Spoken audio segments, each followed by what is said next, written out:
How do you train people to be good negotiators? There are three things that are important in negotiation training.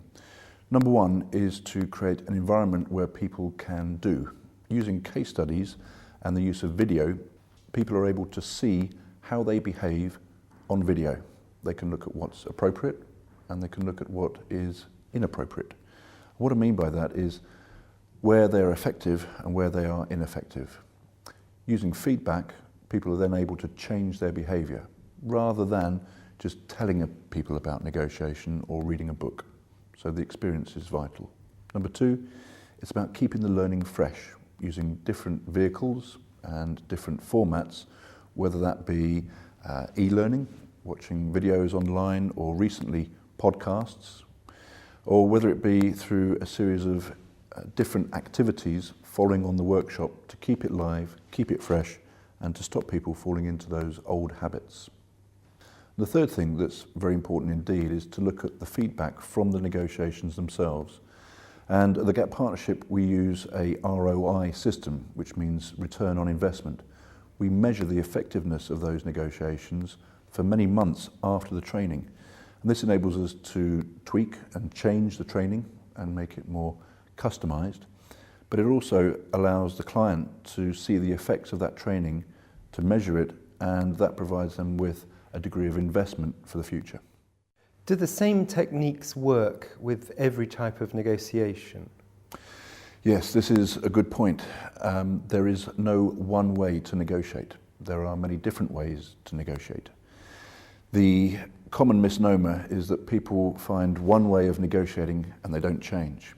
In fact, this concept of appropriateness, that's what we teach, says that there is no one way, there are many different ways, ranging from the very competitive, very high conflict negotiations that are generally win-lose, all the way through to the very, very cooperative negotiations which are deemed as win-win.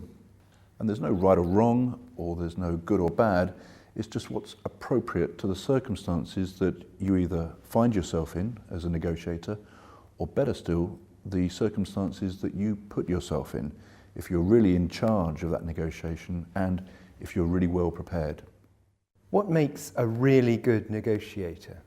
There are many behaviours that make a good negotiator, and when I say good negotiator, it's the word appropriate in being able to change.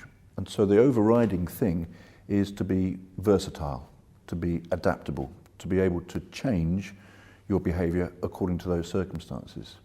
And the behaviours that are appropriate are everything from being able to manage conflict, be able to manage the pressure in a face-to-face negotiation, right the way through to being able to plan effectively, to be analytical, but at the other end of the spectrum, to also be open-minded and creative. In other words, to come up with ideas on how to repackage the negotiation and to have the self-discipline in being able to communicate that with the right use of language. And when I say the right use of language, effective negotiators are able to watch for when there is more scope for negotiation.